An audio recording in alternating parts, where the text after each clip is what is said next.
You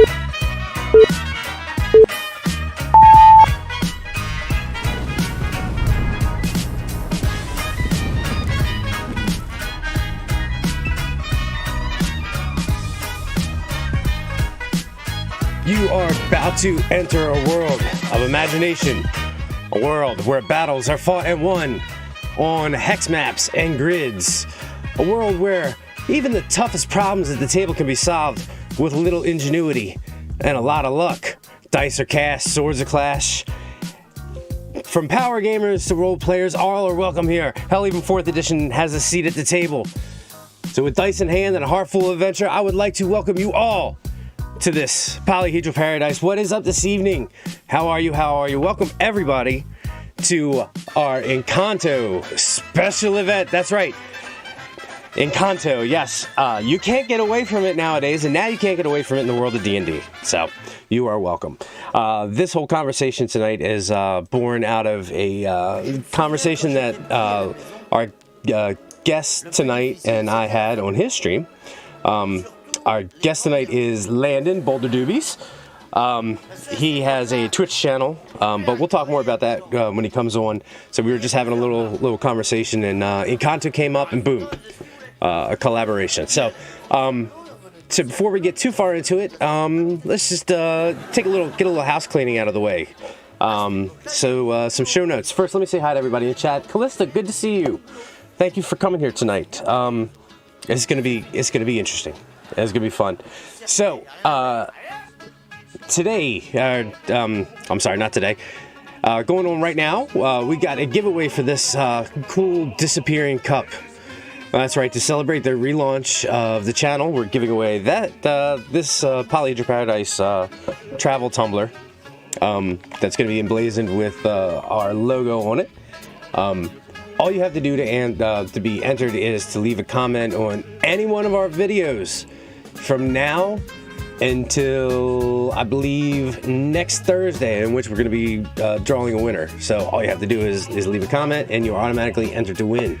Also like to mention that this channel now has been rebranded to Polyhedral Paradise Live, just for live stuff, or anything having to do with live stuff, like this conversation.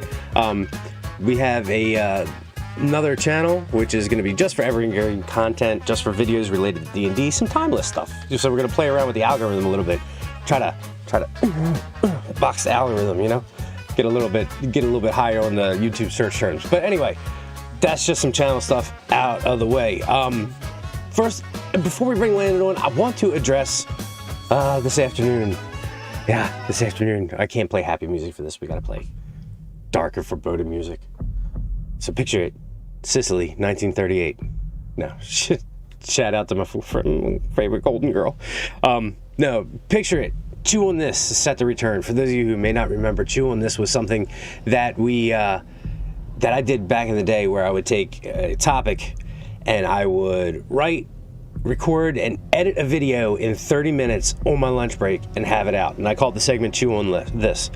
Some of my first videos on this channel were Chew on This videos. I liked the format, but it was unsustainable. It was harsh. It was terrible. A lot of times I'd finish editing the video at 2 o'clock. My lunch break's over at 12:30.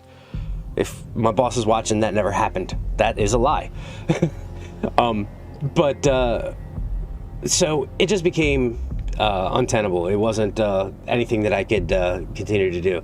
Cecilia, hi. My daughter is in the chat. Hi, Cecilia. Good to see you. I promise I won't use any foul language. Oh, that's not true. I probably will.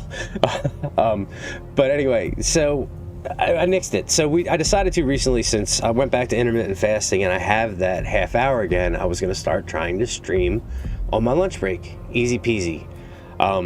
So I got everything set up. I got Streamlabs installed on my phone. The whole 9 yards. Did the test stream. Everything seemed to be working fine. I was all jazzed. For the first time in my life, I was actually on time for a stream. Other than tonight, this one was on time. I was on time for a stream on my lunch break, and I hit live, and as Streamlabs and anything to do with streaming does, it proverbially crapped the bed.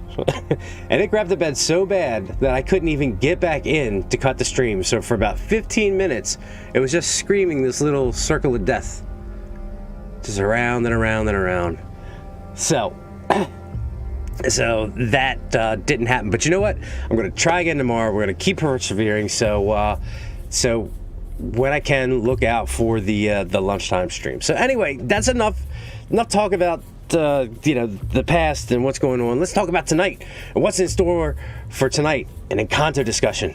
We're going to talk about is Encanto D&D. That's what I'm going to bring to the table a little bit. And then Landon and I are going to have our Encanto debate, where we're going to straight talk about the movie, what we like, what we didn't like, what our opinions are. Now, Landon and I only know that we have slightly different opinions.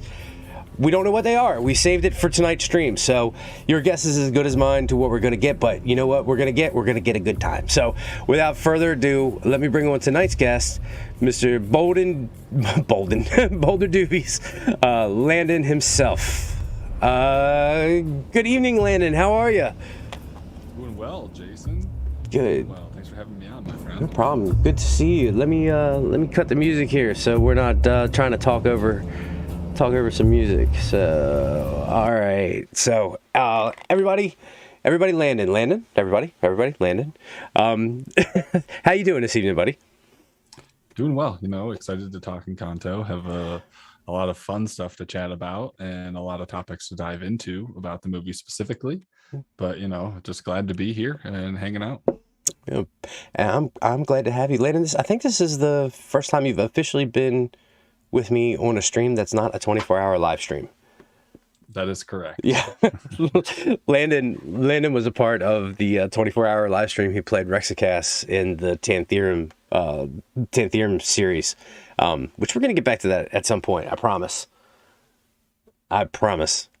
Gray, hi, how are you? Gray says she's in jiu-jitsu class. She can't listen. She just wanted to say hi. Landon, you remember Gray? She of course. Yeah, of course. Gray is fantastic. And happy belated birthday to you, Gray. Gray's birthday was yesterday. Yeah, happy belated. And her dad, she just sent us a picture. Her dad bought her a Rancor.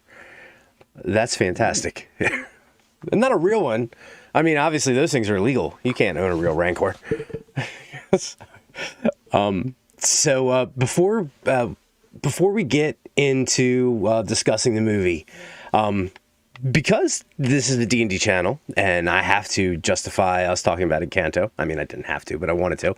I actually took a look at Encanto and I was like, this resembles a D&D party. And I was like, you know what? Just for a little bit of fun, I went and I classed all the characters in Encanto.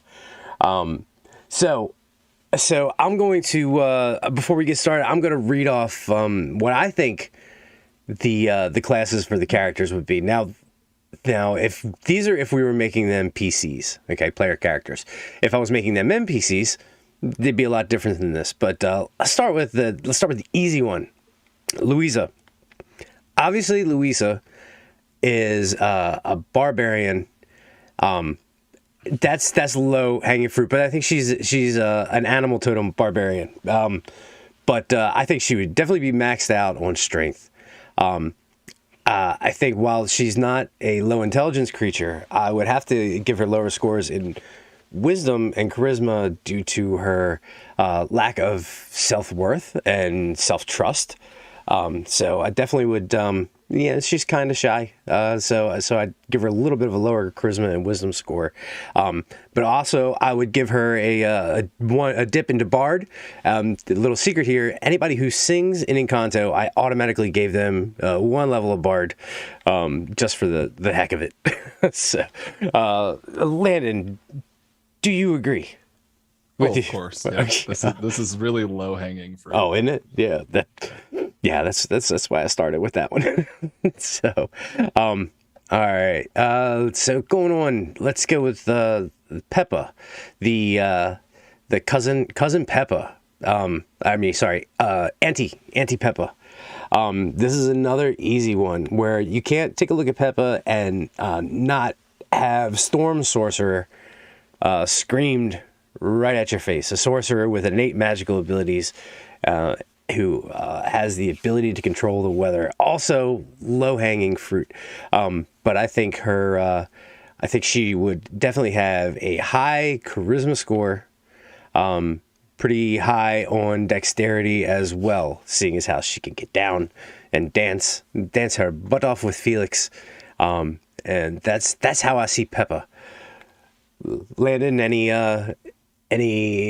comments or anything? Oops. On I mean, she seems a bit all over the place, to be honest, like emotionally throughout the whole movie. So I don't know if you want to bring that into play, but I feel like you definitely hit her right on the head as well. You did a good job with her. I think I'm trying to think how I would play the emotional. Yeah, that would make her chaotic. I mean, definitely some sort of chaotic good character. So we'll go with that. Let's see, Dolores, the cousin Dolores. She, I would give her a level or 2 in Rogue because of how sneaky she is. I would definitely give her the observant feat because obviously she can hear everything that's going on around her. But I would also give her a level in a College of Whispers Bard because I have a feeling that nothing could remain secret around her. And she's going to do so everybody's little secrets and tell everybody's tales. So she definitely has to have that level in Bard. Escape podcast. Unfortunately, despite warnings to the contrary, we are going to be talking Bruno tonight. We are going to be talking lots of Bruno. Oh my God, that song's stuck in my head. Every time I hear that word, it just like. But hey, we'll get back to that. All right, so Dolores. Let's see, Dolores. Definitely high in charisma. High in wisdom.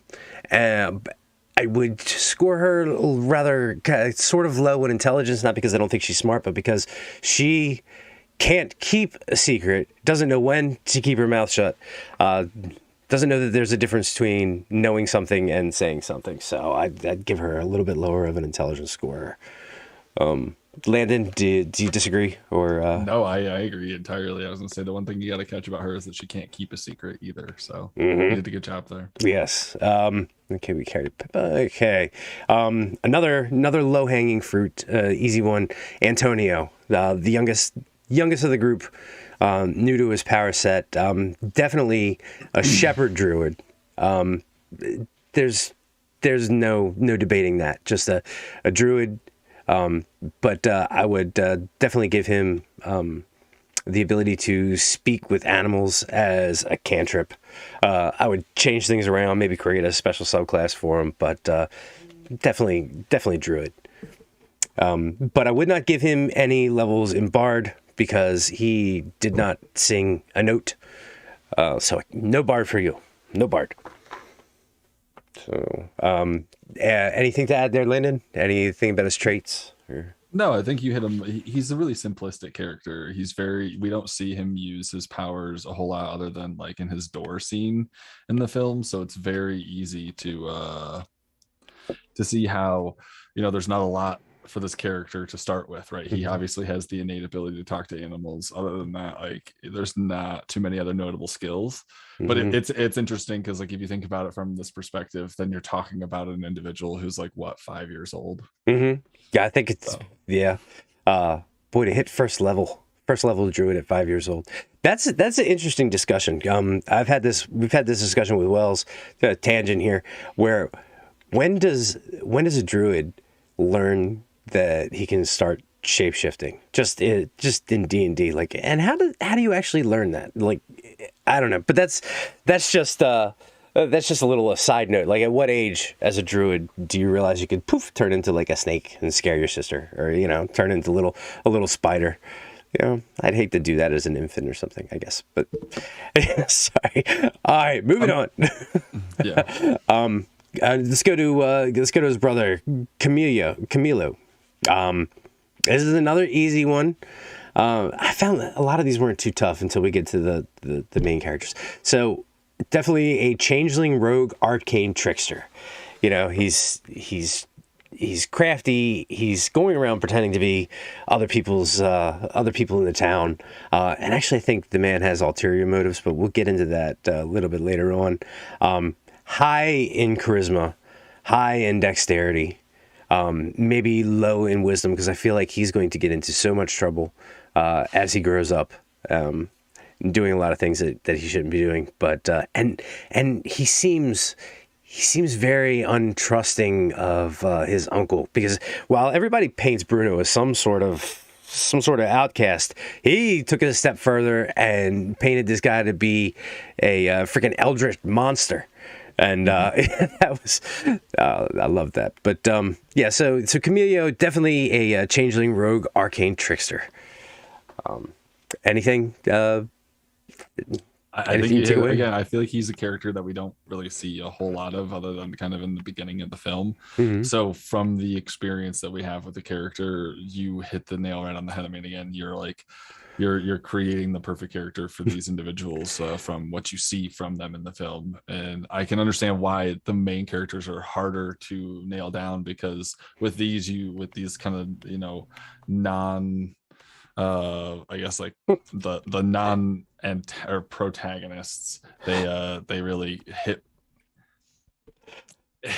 the, like they hit a special class of D&D a specific way, where the other ones kind of like form a larger area around some of the classes, and you kind of like, okay, well, here, but also here. So there's a lot more complexity the further you go into like Mirabelle and Isabella. And so the Skate Podcast says, hey, look, you get a power we could build a sequel around. Yes, this is the younger characters is ripe for a sequel. And can we please call it Grandmother Beholder? I would love to. As a matter of fact, Escape Podcast, stay tuned to the end of this for a tease of a video I have coming up that maybe shows a little bit of a darker side or darker secret that the Madrigals may have. So we're on to the big four. We've got the left. We got Isabella, Maribel, and Alma, and then Casita. So we'll go to Isabella. Circle of the Land Druid.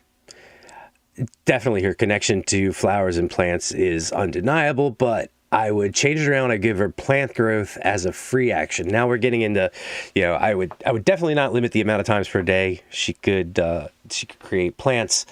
High in charisma, high in intelligence, to be quite honest. She seemed a lot smarter than she let on. She had to put up a front for people, and I feel like that was because she had to fit into a certain place in the family, and it takes a special kind of person to realize that and go with it. But obviously her powers are right out there on Front Street. So let's see. I assume you agree.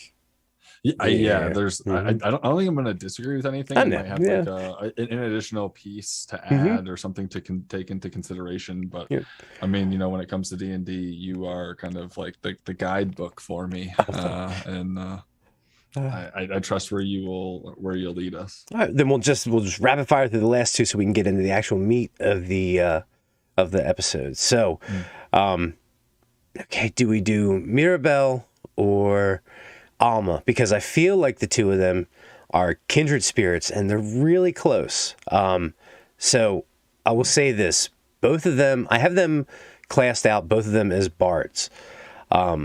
Mirabelle, a College of Lore bard, because I really feel like she is absorbing the story of her family throughout this movie, going through this journey, talking to her family, and she's going to be the one to chronicle the family and move it into a new direction. So definitely College of Lore bard, third level, because she is so young, but you have to get to third level before you get to subclass. So technically she has to be third level, but that's neither here nor there.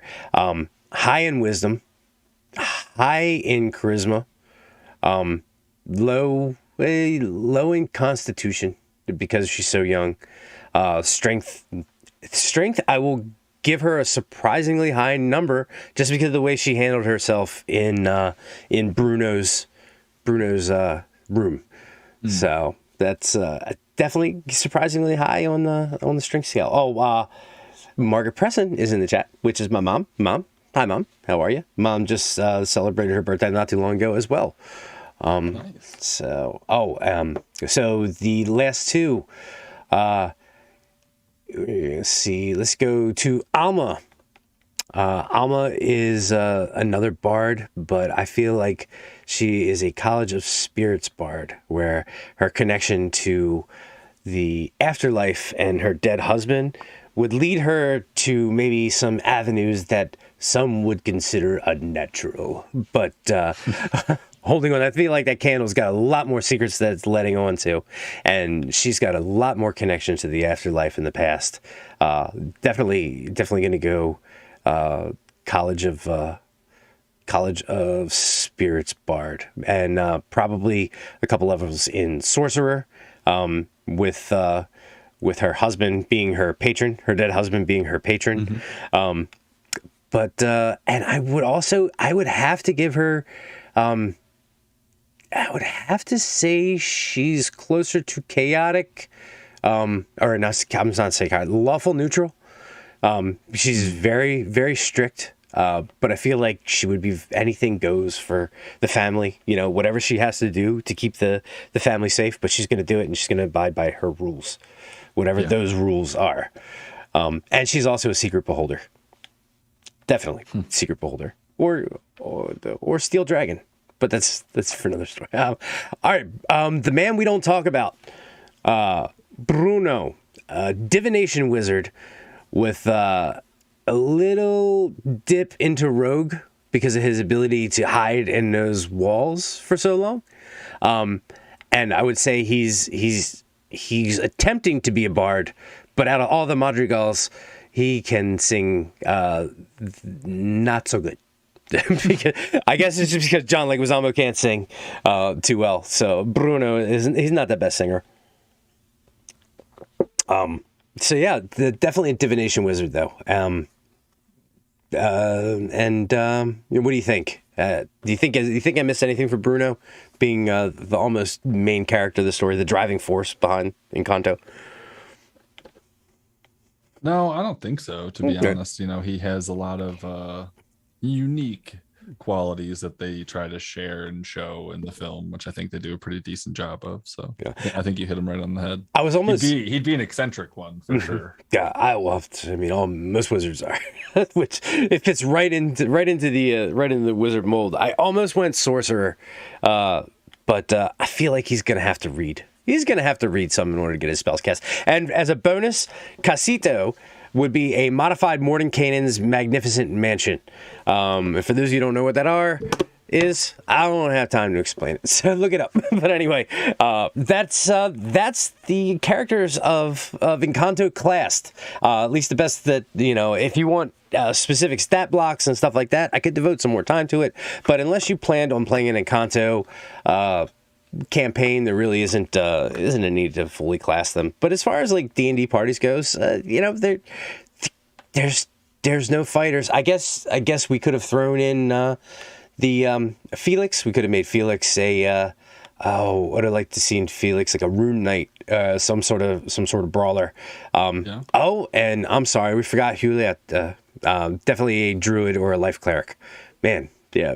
The mom. Oh yeah. Yes. Yeah. Sorry. Boy, I blew right past the mom. You really covered everyone who had powers, so that's really what matters, right? Yeah. And the ones that were really featured in the film. Yeah. So that's it for class. Stay tuned to at the end of this live stream.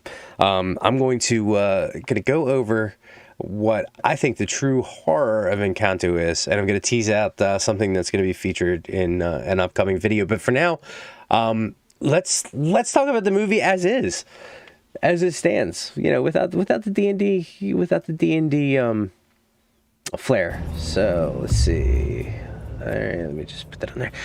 So let me just bring up. Oops, sorry. So first of all, one thing I neglected to do, Landon. Can you tell everybody who's watching now about your channel and what you do, what you stream, that sort of thing?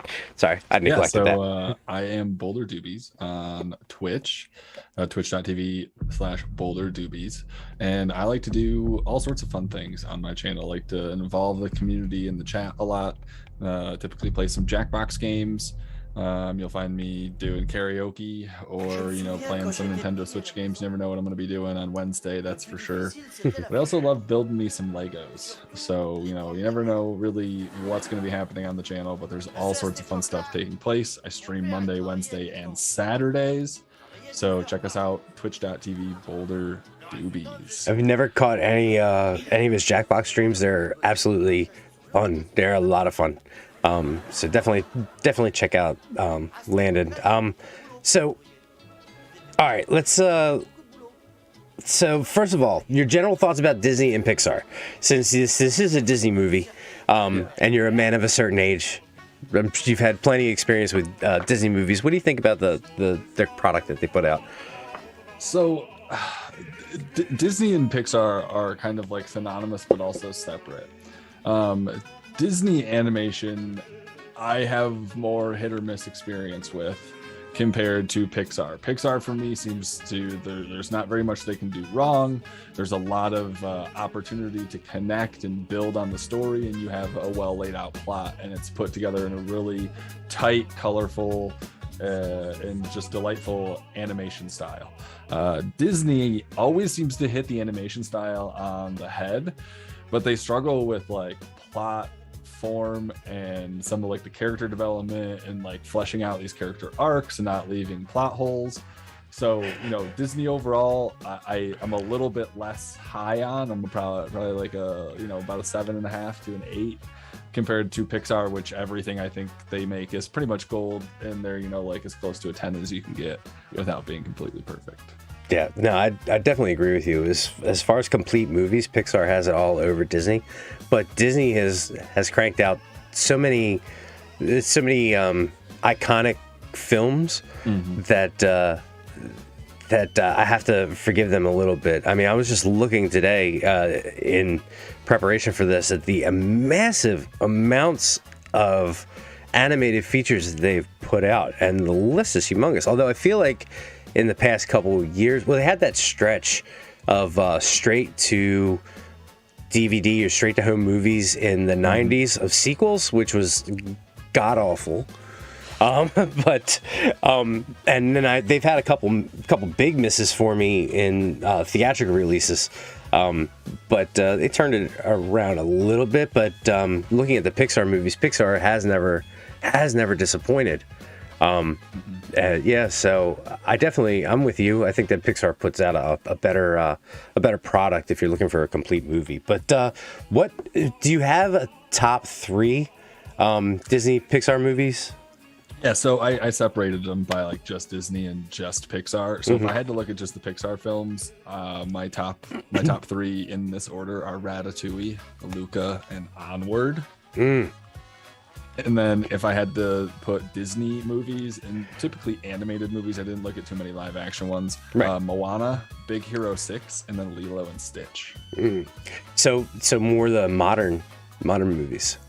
Yeah, definitely more of the modern movies. I mean, Pixar obviously is, you know, that's much the modern era through and through. But especially with Disney, just because like you develop more of a connection to the stories that I feel like you see the most recently. And since some of these older stories are so iconic, like Sleeping Beauty and Cinderella and stuff like that, that you kind of struggle to connect to the time period and some of the larger theming, not necessarily like the actual like point of the film and like really like kind of the lesson to be learned from kind of the whole plot, which I think is harder to find sometimes in those older Disney films, because it's kind of like shrouded with a lot of, you know, heavy plot detail and lore understanding, and kind of, you know, picking up little teeny callbacks from the earlier parts of the film. I was surprised that you didn't mention any of the Toy Story movies on your list. I struggled with Toy Story and Onward. Onward to me has such a larger presence, simply because like I am one who experienced like leaving home and going through school and all this other stuff. So like it hit harder. It felt more at home, where like Toy Story is something I grew up with. And like as I was leaving high school, like that's when Toy Story 3 hit and everything happened. And, you know, that like totally was relatable, but I still feel like Onward hit harder, had more of an impact with me than Toy Story did. I mean, it's like 3A and B, honestly. And I picked Onward probably because of recency bias, but also like, I mean, the cast and the plot and the story is, I guess, a little bit higher elevated than I think Toy Story ever got. And it hits the same notes from an emotional standpoint. So for me, and we have one in common, and I 1 and 2 are interchangeable, so I'll start from the bottom up. I'll go 3. Robin Hood. the original way back in the day with the Fox. That was my first love animated movie. I absolutely loved it. In fact, back before we had things like Google, and we could look up lyrics. I actually had my mother, God bless her, Mom is here. I actually had her transcribe all the lyrics to the songs from Robin Hood for me, and I came home one day and she was like, "Here, take them." Like she was so angry, like handwritten out, and I was like, "Thanks, Mom." It was so nice of her. I was so obsessed with that movie. And then 1 and 2, they're flip-flopped. They can be flip-flopped. It's Onward. Absolutely love Onward, and I think a lot of that has to do with the subject matter, because it is the closest thing to a Disney D&D movie that we're gonna get.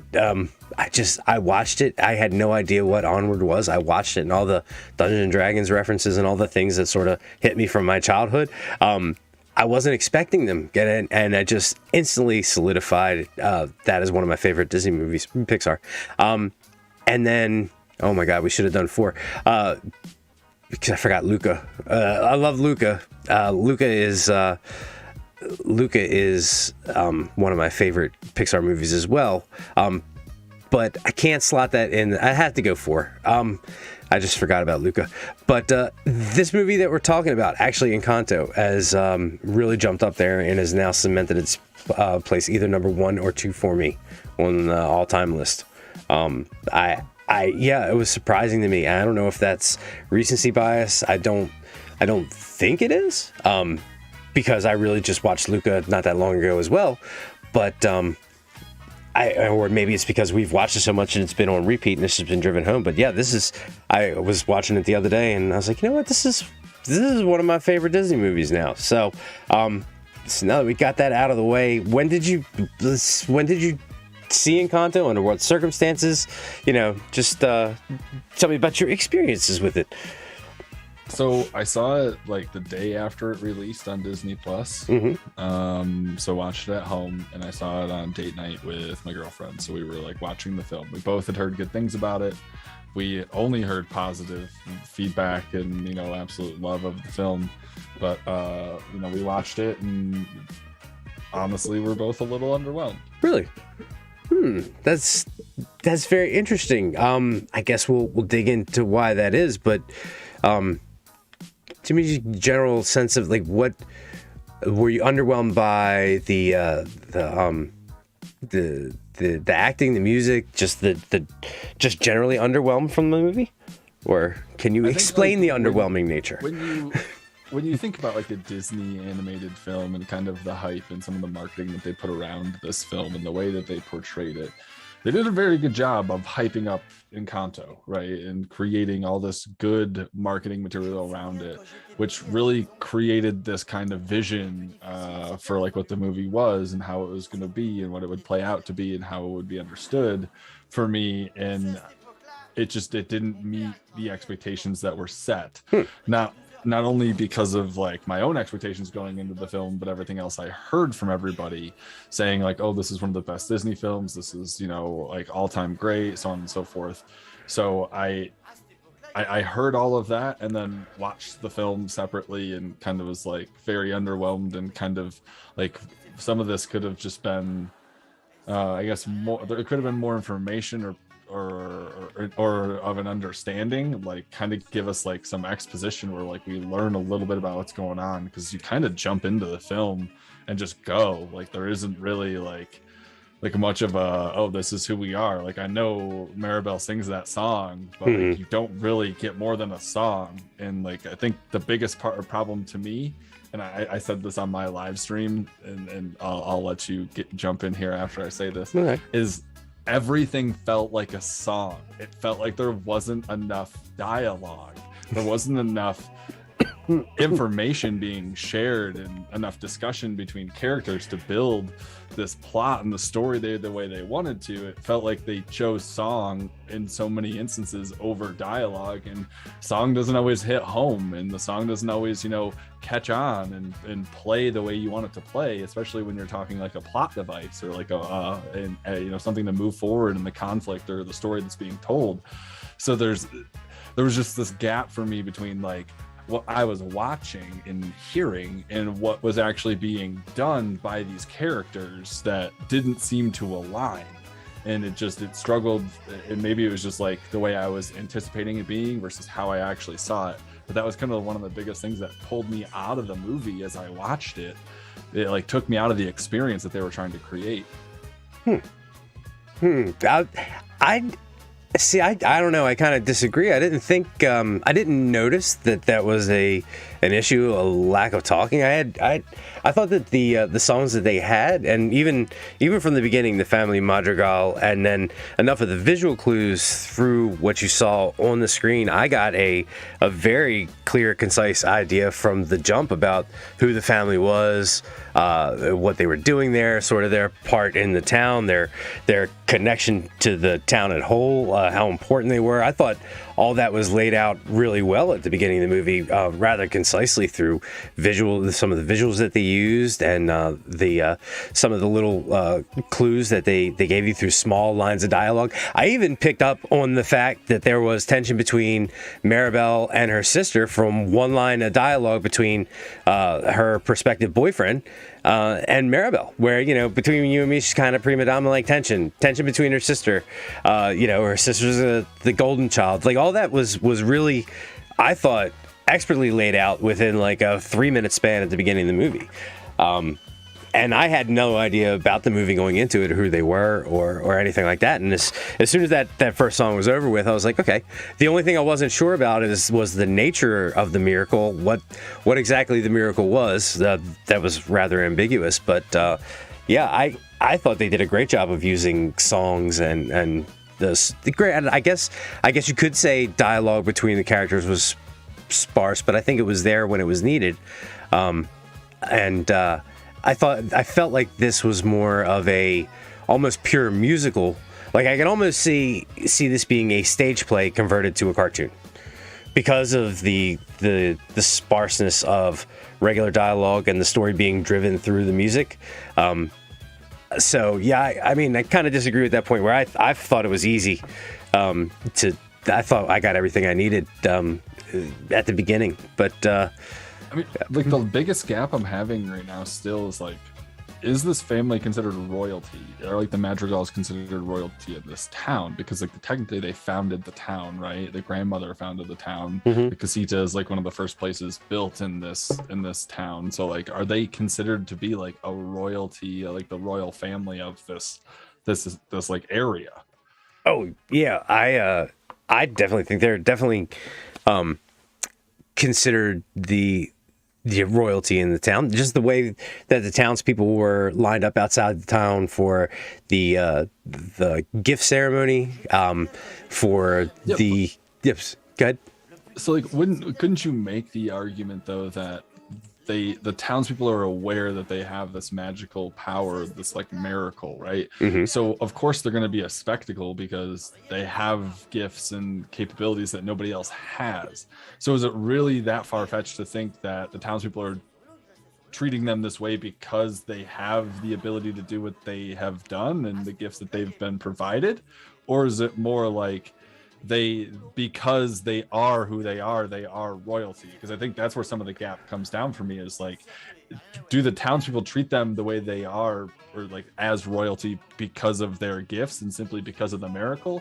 Or is there like a larger piece at play here other than them just founding this? Because you could say that that's a really thin foundation for them to build this family up on, when all it is this miracle that is clearly fragile in whatever state it's in, because they're losing the magic, they're losing these powers, and they don't know how much longer it's going to last. I mean, the whole beginning of this film sets up the magic is in danger, and the family's worried that Antonio and his ceremony won't go the same way that everyone else's did before Maribel's, right? It's very clear how they're setting the plot up. It's just like, why does everybody care, right? If Maribel didn't get a power, why does anybody care if Antonio does? And what's the town's stake in this? Because if you think about the powers, yeah, Luisa is probably the most usable because she's super strong, but what does Isabella really provide to the town other than kind of like a constant nuisance of flowers everywhere constantly?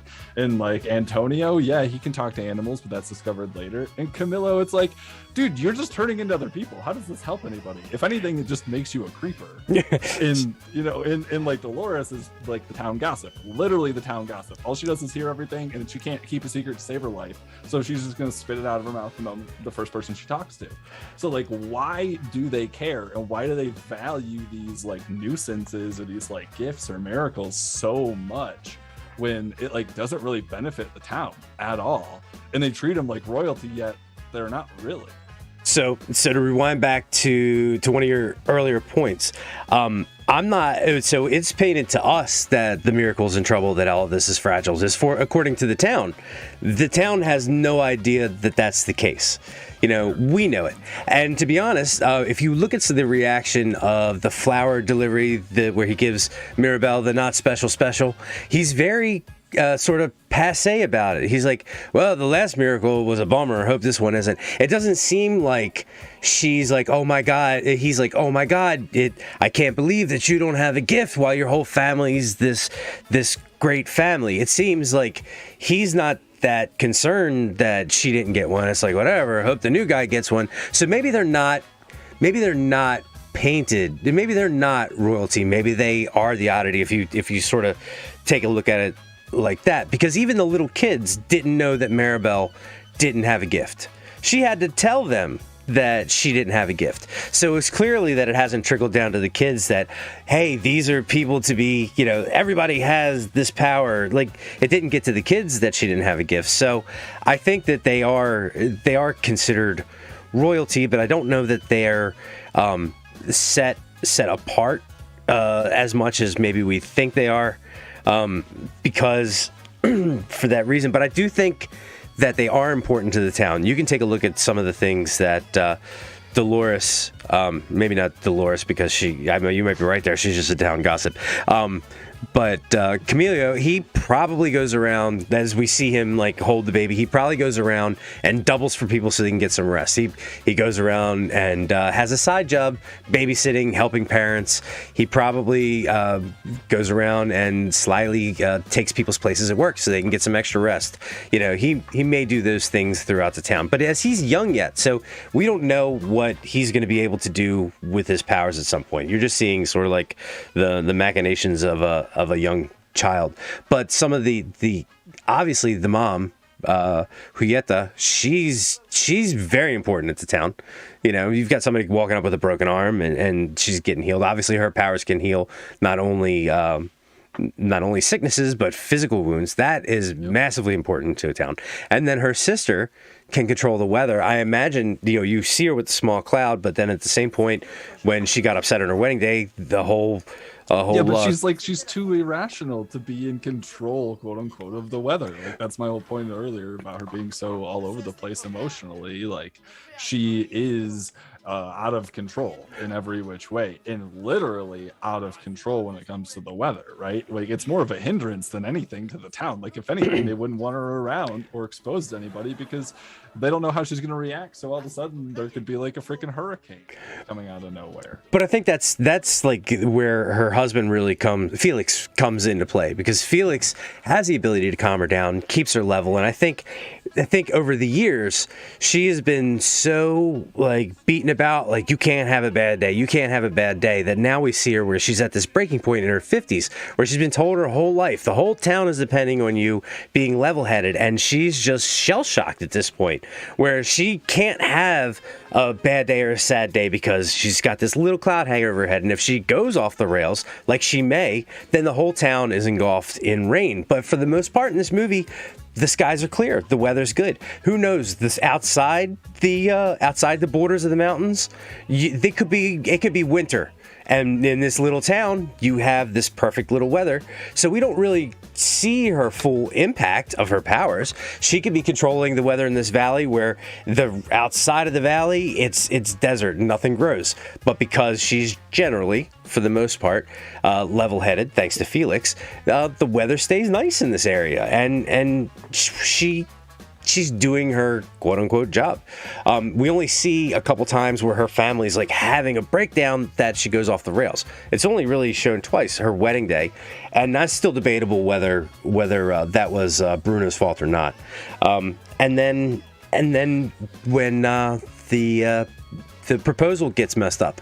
So this is otherwise she's got this little rain cloud over her head. Yeah, but that's really only affecting herself. And I would say that oh my goodness, the girl that makes the flowers, I forgot her name. The sister that creates the flowers. She's being misused, where the only service she has to the town as we see her is a symbol of beauty, where she goes around and places flowers everywhere. And that's the grandmother's fault. And that's something that she figures out in this movie as part of her journey, is that this whole time she could have been doing more useful things for the town. She could have been helping plants grow, crops grow, growing trees, but she's being used and manipulated by the grandmother to just make things pretty, which is her in a nutshell. She's being treated as this object of beauty and no substance, and she could be doing so much more. So as it stands now, she's not of great use at the beginning of the movie, but who knows what she could do as the movie goes on, or as life goes on. So, Jedi Mike, hi, how you doing? That's not how the Force works, Mary Bell. That's not how any of this works. Sorry, Landon. Go ahead. Oh, you're good. So yeah, I was gonna say, like, you know, I understand the hype around the film. I feel like it would have been better if they truly classified it as a musical, like an animated musical, because there was just so much singing. Like with a film, I understand it's a Disney film. I agree. It's also like a Colombian based kind of like narrative or like theming, and I don't have anything bad to say about the music itself. The music is good. It just there's a problem from my end when I watch, because like I'm even willing to put on rose-colored glasses for films like this. I'm even willing to say I'll watch this knowing that I might not like it, because there's probably redeemable qualities from this film that I can pull away from it. So it's worth my time, even if the actual like topic or reasoning for all of this is something that I don't find interesting. So having that be said, I still think there's too much singing in this film. There's not enough happening that isn't a song. Because like compare it to Coco, for instance. Coco is a very heavy music based movie, right? It's based almost its entire plot around being able to or not being able to play music, sing, dance, all this other stuff. So like it does it tastefully. There's enough song, there's enough vocalization and kind of plot building around when these songs happen that you can understand it, appreciate it, and attach yourself to it. But I felt too many times in this film where it's like, I didn't need to hear Luisa sing. I didn't need to hear Isabella sing. I didn't need to hear all of that. After you opened with Mirabelle going on like a 3 to 5 minute song about her entire family, I didn't need to hear them then go further into detail. Not saying that it didn't add to the story or give me something additional. I didn't have to hear it sung at me. And that was one of the things that just like, if they classified it differently, if it was marketed less as a movie and more as a animated musical, it would come off completely differently and there'd be different expectations. But because it is a film and it's supposed to be a film first, then I'm struggling to find connections through my initial watches that I'm like, I can understand the thought process and it plays well. It just, I'm not connecting with it, and it's personally not something that I want to or I enjoy. Right. But I could say the same thing about Frozen though. Frozen, I mean, you had... Don't get me started about Frozen. Oh yeah, but Frozen was considered a huge hit and a great movie, and if Frozen could have cut the songs in half as far as I'm concerned. Frozen was garbage. Frozen 2 was a literal trash, and Frozen 1 was a mediocre Disney film. I've never seen Frozen 2. I got burnt out on Frozen, and Frozen is a conversation. Frozen I could tear apart. I watched it and I was like, that was good, and then I started thinking about it. I'm like, wait a minute, how is the the protagonist and the antagonist the same person? How does she flip back from being a good guy and a bad guy? I mean, Frozen's the topic for another day, but that did the same thing. Frozen had an awful lot of singing, and I think they had even less connective tissue than this movie did. But I feel like this movie told a particular small story, segment. Camilo, it was the day he was getting his gift that Maribel missed out on, and it only takes place over like 2 days. I think the whole movie does. Yeah, like 2 days, maybe 3 days. So I think that they definitely had enough talking and connective tissue to get the points across. I don't really feel like me personally, I don't feel like I missed anything by not having like drawn out back and forth like characters walking and having soliloquies. I thought the story was told rather well through song, and I guess maybe that is that from what I'm understanding, that's sort of your bugaboo about it, where like I liked Luisa's story. I didn't really need to hear her, except for I didn't really need to hear her talk about how she was losing her power because she had given it to me through song. I got the 3-minute song. I understand what's going on with her character, and frankly, she, other than her not being able to pull the piano, she kind of effed off for the rest of the movie. She wasn't in a lot of it. We got what we needed from Luisa. She was, isn't that a part of like the issue though? Like, you get these huge musical numbers for these characters and then they just disappear, right? Like that's a part of my issue with this. It's like, if you're going to give me this song and just this much information about this individual, why aren't they a more important part of the story you're telling? Because if you're going to feature them, wouldn't you want them to also be like a side character to Mirabel in the film? Because it just feels like it's Mirabel, her whole family, then she sidetracks with her two sisters, right? Isabella and Luisa, and then she's off on her own for the rest of the film. So it's just like, it's tough to make these connections, and I get it happened through songs, so it's kind of condensing a lot of stuff that might take minutes of dialogue and an understanding and emotional breakthrough to get to. I still struggle with that piece of it. It's like, why feature it if you're just going to shove them off till the end of the film? Well, because for Maribel's story, she had served her purpose more or less. I think it would have been difficult if they tried to fit more scenes with her in there after her interaction with Maribel happened, and then Luisa's doing her own thing. And we do see snippets of her, enough to see that, yeah, she is losing her power and she's having problems, and we see her in these other scenes, but she doesn't have to reiterate it and keep saying it and have these other conversations with Mirabel.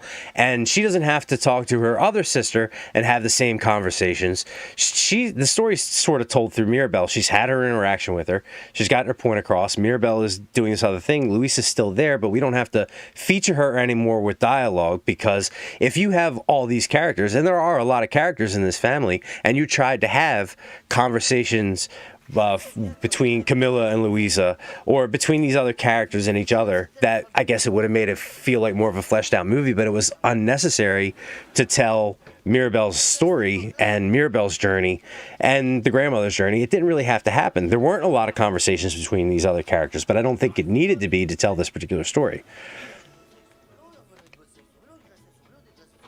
And again, all of my viewpoint changes here if I understood it more as a musical. Sure. Right. I can agree with everything you just said if it's presented to me more as a musical than it is like an animated film, to be compared to like Moana or Frozen or some of the other Disney princess films that are out there.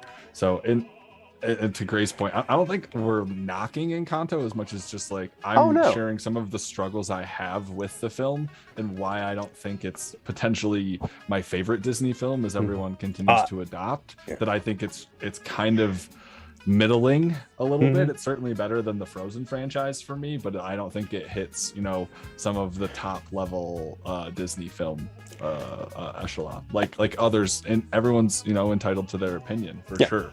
And great, we're here because I disagree with Landon wholeheartedly, and I actually love it and can think it's a top echelon Disney movie. And I actually think, as far as Disney musicals, and I would say that if we're being honest, most of Disney's movies that feature music would probably fall into the musical category. I mean, Yeah.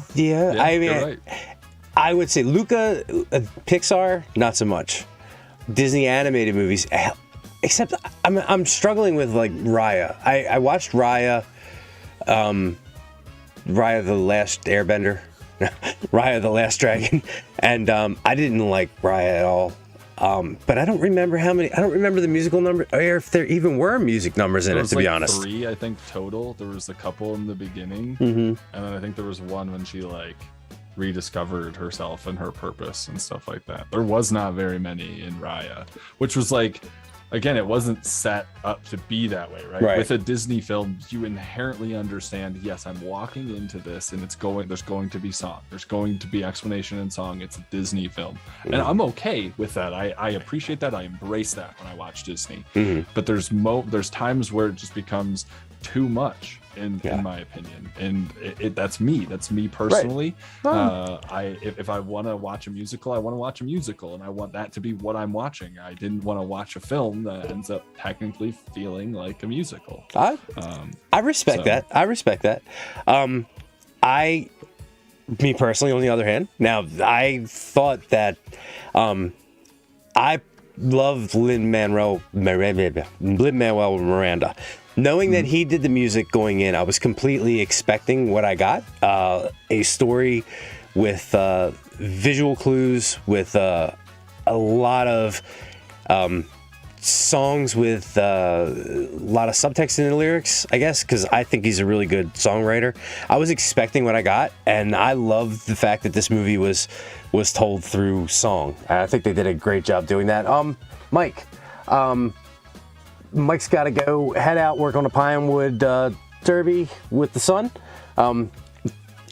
Good luck, have fun. Tell the son we said hi, and good luck building the Pinewood Derby. Thanks for hanging out, buddy.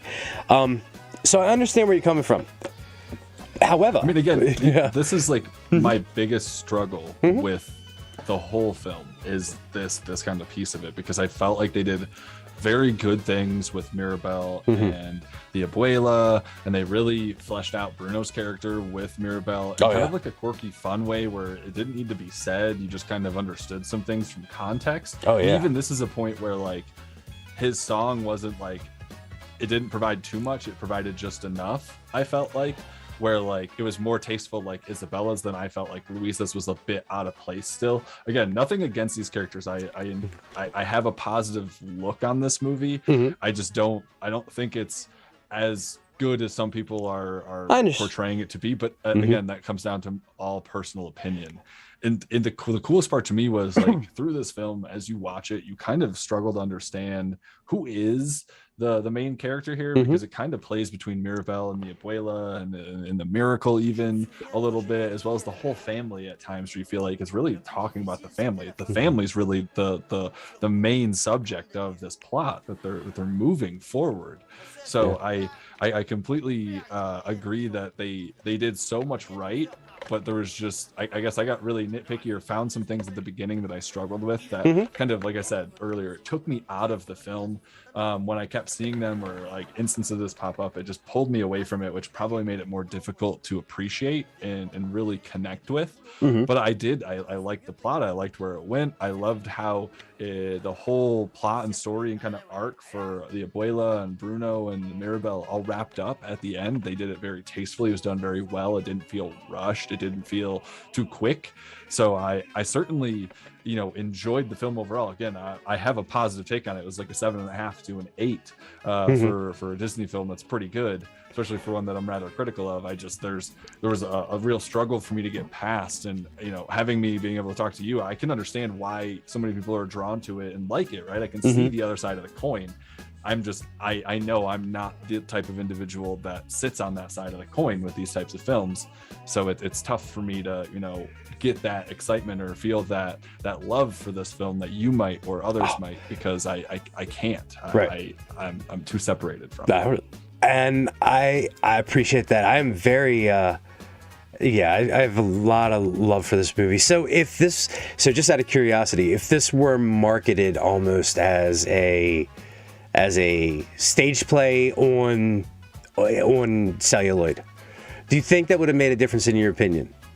100%. Really? If this was shown to me more as like a Disney musical film about this family, then I was on board.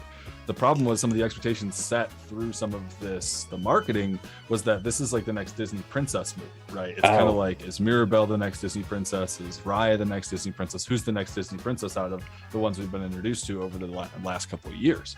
So that's what was more on my mind thinking and going through this film, because it's not a Pixar movie, right? And there are things to discern there, right? Pixar does their own thing and Disney gets to put their name in front of it because they own the studio. Disney builds Disney movies, and a lot of the movies they build have this Disney princess theming surrounding it. So we have to take that into consideration, especially if it's being shown to you and marketed to you in this manner, because just that little change would have completely thrown my perspective to a different area before I even watched the film. Before I even saw any part of this film, I would have been like, all right, there's going to be a lot of singing, there's going to be a lot of musical numbers. I'm going to take them for what they are, and hopefully that they have something to do with the plot as we develop the rest of this film and these characters. And they certainly did. It's just there was a lot that happened and I was not expecting it or prepared for it. You just hate fun. That's all it is. You just hate fun. Because this was a fun bit of entertaining movie from start to finish. I missed all the marketing, if I'm being honest. I don't know if it would have changed for me. I missed every bit of the marketing. The biggest marketing I got was my son was like, I want to go see Encanto in the theaters. I want to go see Encanto. And I didn't get to go see it in the theaters, but the day it came out, we had it on. And I loved it from start to finish. I guess it wasn't front-loaded. I'm not usually a Disney movie guy, and this may be where it hits for me different than it hit for you, because I thought you're right, it felt different than the Disney Princesses movie. It completely did, but for me, that was a bonus, because the formula for me, the Disney Princess movie, but the Raya, Tangled was okay, but they all sort of hit a certain way, and then this one was sort of a breath of fresh air because of how the story was told through music, and there wasn't a lot of side quests, there wasn't a lot of tangents. It just hit the right beats for me, where it got done when it needed to get done from a story perspective, and it did it visually and musically for me. And I loved there wasn't a song that I don't think that I could listen to on the soundtrack. Like, there wasn't one that's skippable. Even the very last song, the one that sung with Abuela, that one is a tearjerker if you really think about it. The only issue, not even issue, the only thing I would like explained a little bit more is sort of the nature of the miracle. Now I can fill in the blanks a little bit, but that was one thing that I thought was left rather ambiguous, but I don't think it was to the detriment of the film, because I think if you tried to sit there and explain actually what happened, what caused the miracle, that sort of thing, you were going to lose some people. So I think they made a wise choice not really delving into what the miracle was, or the 1,000 Days War that kicked the whole thing off. Oh, Parker, how's it going, buddy? Grace says you didn't... Grace says she doesn't feel it was a musical. While I agree with you that I love the movie, and I know Grace says she loved it, I think it's 100% a musical, but I think that's a good thing. Again, like if they would have just played a little bit more on, like, it's definitely a Colombian-esque background, or like kind of region, or like kind of the family, I guess is what they're trying to portray. And I feel like that it plays into the history and kind of like the ethnicity of that region really well with the music, but it wasn't, I guess it wasn't portrayed to me in that way. Again, that's me. This is all from my perspective. Unfortunately, I can't show it from anyone else's, and that's the hardest thing, is like I wanted so bad to like this movie and appreciate it for what it was, and really like jump full on into it and be like, man, this is the best film. I can't. I find myself pulling back for some things, and a lot of that is just kind of the way that I had maybe expectations going into it. So and I appreciate that, and I know I know you probably only have a few more minutes, so I appreciate you coming on and giving me your perspective, even if I don't agree with it necessarily. But I'm glad you had a chance to clarify your position. And it seems like it comes down to a matter of perspectives, meeting expectations, matching up with reality and that sort of thing. But I think there's one thing that we can definitely agree on: the animation and the character movement and the way that they did it. I really thought was spectacular. The detail and the motion in the characters when they were dancing. Film. Oh, it's absolutely beautiful. Your jaw drops at times. Mm-hmm. So at least we can end the stream agreeing on that. If we don't necessarily agree on, we can agree on a lot of things here. Yeah, Maribel has a great character arc. Abuela kind of comes full circle, and Bruno comes back to the family. I mean, there's a lot of good that happened at the end of this film, and that was probably the strongest part for me, was the ending and how well they tied the story that they built up. That I just, like I said, the beginning I struggled with. So it's great to see that the end. It pushes everything together, and it becomes a cohesive ending, and it feel like a feel good ending, right? Something that you want to do versus what you might have expected for it to happen, because like they like to sometimes leave aspects just kind of hanging, for you to be intrigued or for their sequel to be kind of played off of. But I feel like they did a good job closing the story they were trying to tell, with still leaving the opportunity for more future Encanto property content as we move forward and grow into this universe, because I'm sure it's not something Disney's gonna leave alone for very long. This is very popular, and it's been a great hit amongst the vast majority of the population in a lot of the world. So I can't disagree with the trend. I sit more in the middle. Yeah. Pinky says, I love that there is no true villain. Disney movies always have a good guy versus a bad guy. And there really wasn't. You can extrapolate that there was a quote unquote villain, but there was no mustache twirling all right, so bad guy. I'm gonna blow your mind here for a second. I was listening to something today. Is there a chance that the villain of the film is really grief, or like holding on for things too long? Because if you think about it, the grandmother was holding on to the grief of her lost husband, and she was channeling that through her family and trying to focus more on the gifts and the miracle than she was necessarily the reason that they're all there in the first place, or how they're all there in the first place. So you could say that really the villain of the Madrigal story is grief itself, and holding on to that too long, and kind of how it can destroy a family, quite literally. That's you can definitely say that. I think in also a lack of misunderstanding could be considered a villain. There's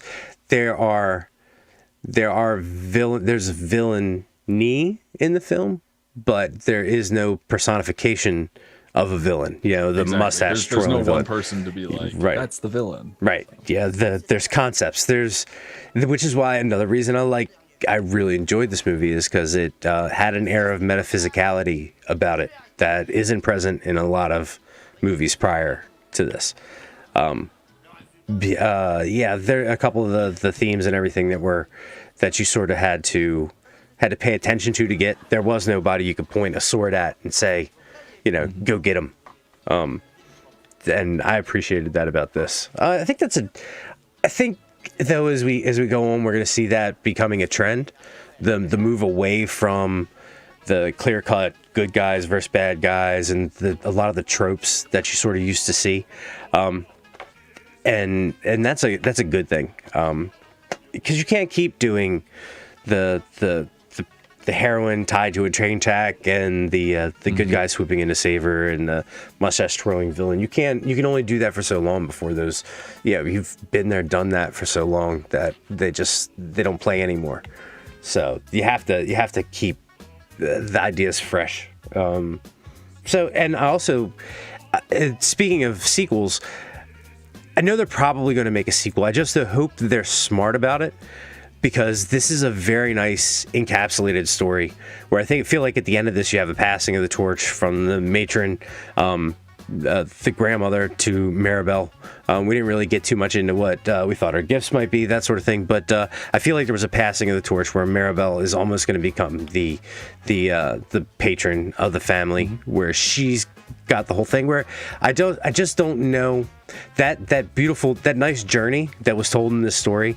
If you're going to do a sequel, you have to take it in another direction, like you almost do an adventure story with Camilo in the jungles or something, or you take these characters that we know and you have them do maybe something fun with their powers, because you can't tell this type of story again. Like, and Disney has a habit of doing that. The sequel has to be a prequel. Because then you have a defined ending to where it goes, and you can build within different conflicts that happen around, like the engagement and Peppa's marriage and or wedding day, all that stuff, because you could go way more. I know they did a good job touching it in this movie, and I won't take anything away from this, probably be my last point, but they could totally build off of that and give like more detail around like the initial miracle itself, how it started, and then have it like be the miracle origin story to some degree, where like you talk about the miracle, why it happened, how it happened. Obviously we know what the outcome of it is, but show us through the development years and how it got to where it is when we see it in Encanto. And call it whatever you want to call it, but there's a lot of opportunity there, especially with them leaving kind of who those individuals were that actually killed her grandfather, Maribel's grandfather, ultimately within the film. So like leaving that kind of ambiguous helps them grow the story further if they want to continue to tell something that happened prior to. And I feel like they could do a very good job of that. Maybe there's something special about her grandmother and her grandfather that we don't get told in the story, which is why the miracle happened, right? And how it came to them, and all these other things. So there's a lot of open world opportunities still, and like you said, they could branch off any single character. I don't think they should do a movie though if they are going to develop this plot further past this story. I think it really needs to be a series. They've proven they're willing to dive into Disney content with Disney Plus series. This would be a great opportunity to pick up on a hot property that they have right now and start developing more for it. I know it's animation, so it's probably not quite as easy, but I mean, think you could do a Camilo, you could do a Dolores, you could do Isabella, and have her be the main character as she normally is in a Disney movie, kind of the tropey thing, or you could follow Luisa as she maybe goes off on her own and tries to discover her own true strength and things like that. So there's a lot of opportunity here, and it's a very ripe property for Disney to build off of here in the future. I'm just very cautious as I move forward with this and as Encanto, and I think I'll like the film the more I watch it, and I've only seen it twice so far, but right now there's a lot here. They have a lot of opportunity in front of them. They built a good property. It's certainly original, it's certainly new, and I'm intrigued to see where they take it. Yeah, I would my wish list would be a Felix spinoff. I absolutely love Felix. It's just like Felix and the other Felix and Peppa origin story. Yeah, I would love to see this movie where Felix just follows Peppa around all day, just calming her down. And but Landon. All right, well, hey, I do have to run. Thank you again, Jason. No problem. For hanging out and letting me come on the channel. I do appreciate it, and I will see all you on people on Saturday. Yep. Landon, thank you so much for coming and hanging out today. And everybody catch Boulder Doobies on Twitch. Landon, take it easy, and I'll catch up with you soon, buddy. Take it easy. See you later. Sounds good, man. Alrighty. Bye. See ya.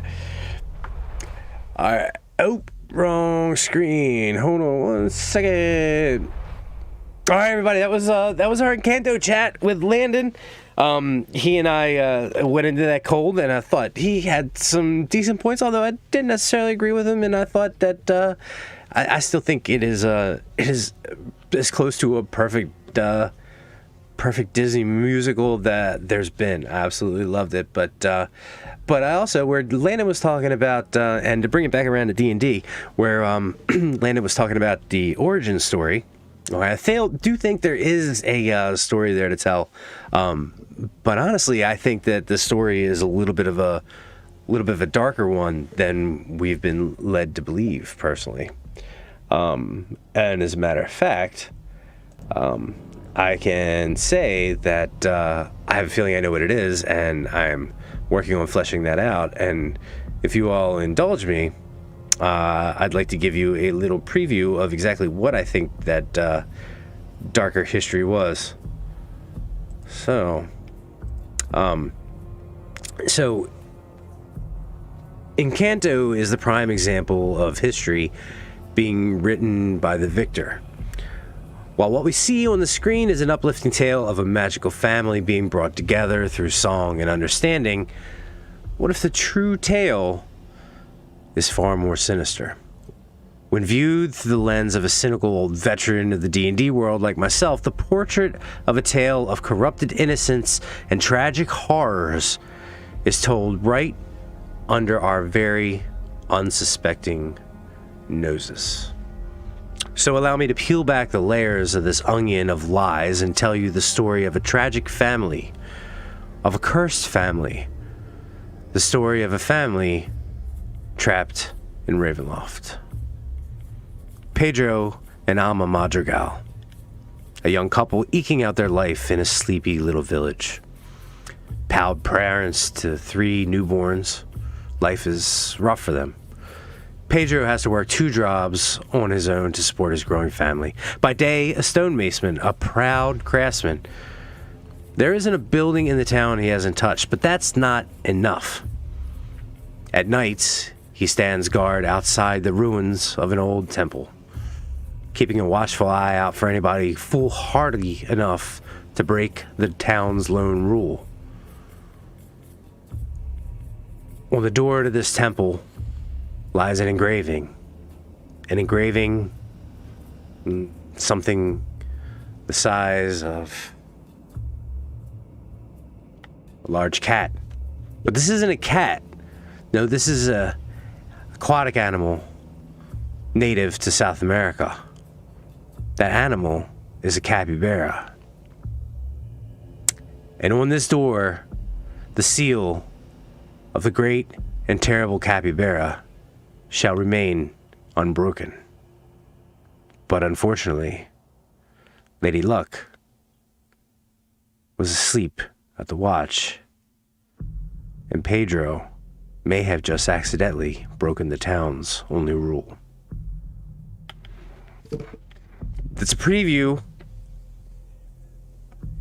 to find out exactly how the Madrigals were cursed, and what I believe that their true fate is, and what I think the true story is behind the glossy facade that we see in Encanto. Stay tuned. It's Polyhedra Paradise, and I'm going to get that video to you as soon as possible. All right, everybody, thank you so much for showing up. Gray, it was good to see you. Binky, Parker, Jedi Mike, thank you for showing up. Let's see, Escape Podcast. I still say that old lady is a beholder. You can't tell me any different. I believe you're right. My mom, Callisto, thanks everybody for showing up on this Thursday. A special thank you to Landon, Boulder Doobies. Check out his channel. Check out our channel. If you're daring, go and subscribe to the other channel, which is Evergreen Content. Thank you all for showing up. And remember, in a game of life, may you always roll with advantage. And I'll catch you guys sometime in the next video.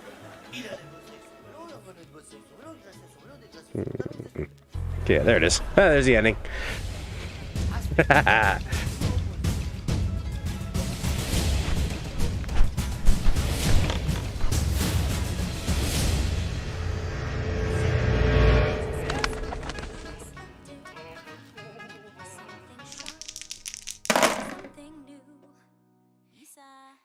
This is the part where